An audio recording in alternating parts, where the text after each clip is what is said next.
Hi, I'm Miss Donahue, and there's my poodle Faith.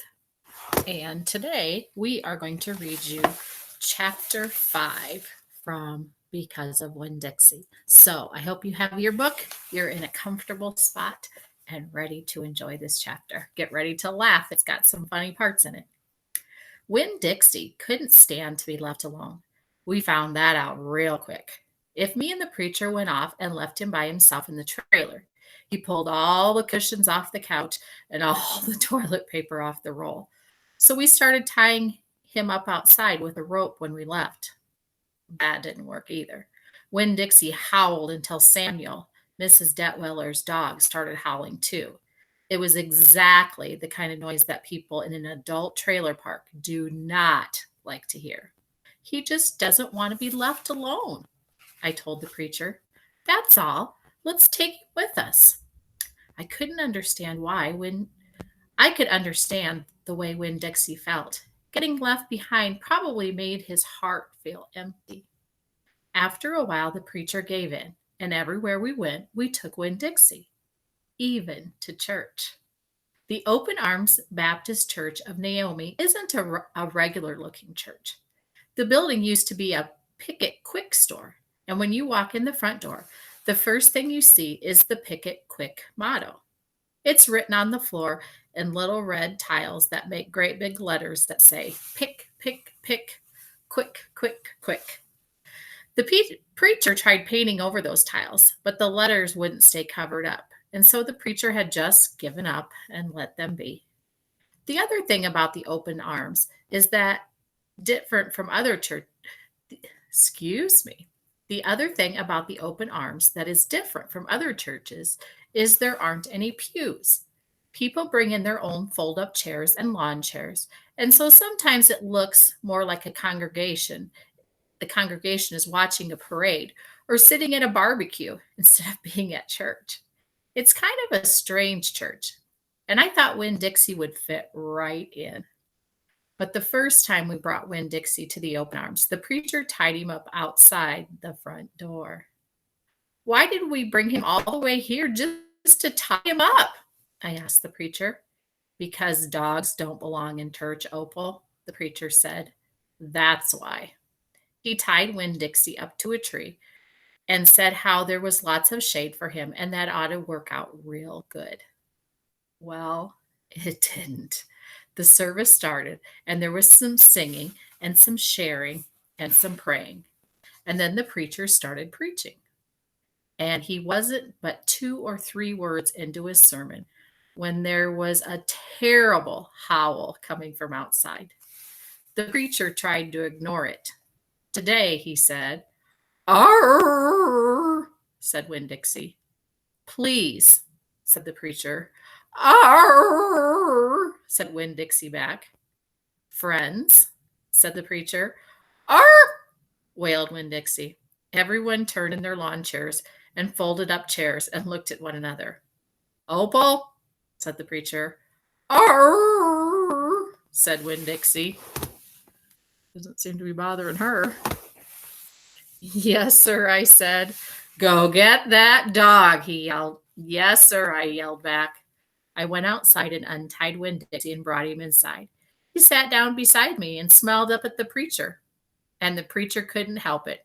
He smiled back. Winn Dixie had that effect on him. And so the preacher started in preaching again. Winn Dixie just sat there listening to it, wiggling his ears this way and that way, trying to catch all the words. And everything would have been all right, except that a mouse ran across the floor. The open arms had mice. They were there from when it was a Picket Quick, and there were lots of good things to eat in the building.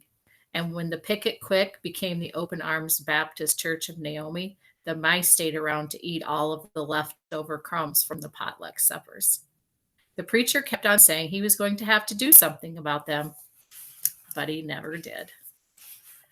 Because the truth is, he couldn't stand the thought of hurting anything, even a mouse.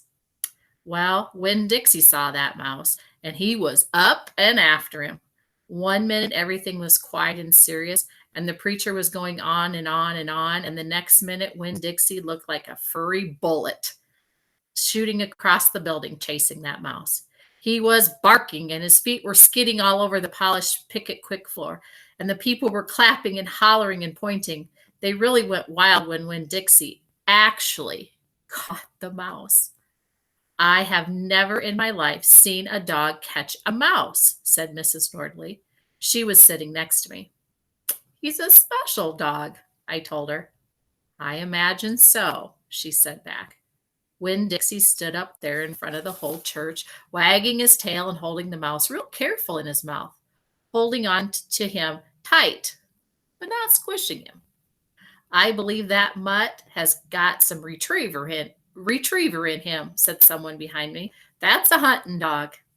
Winn Dixie took the mouse over to the preacher and dropped it at his feet.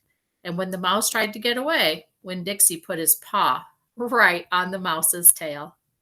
Then he smiled up at the preacher. He showed him all his teeth. The preacher looked down at the mouse. He looked at Winn Dixie, and then he looked at me. He rubbed his nose. It got real quiet in the picket quick. Let us pray, the preacher finally said, for this mouse.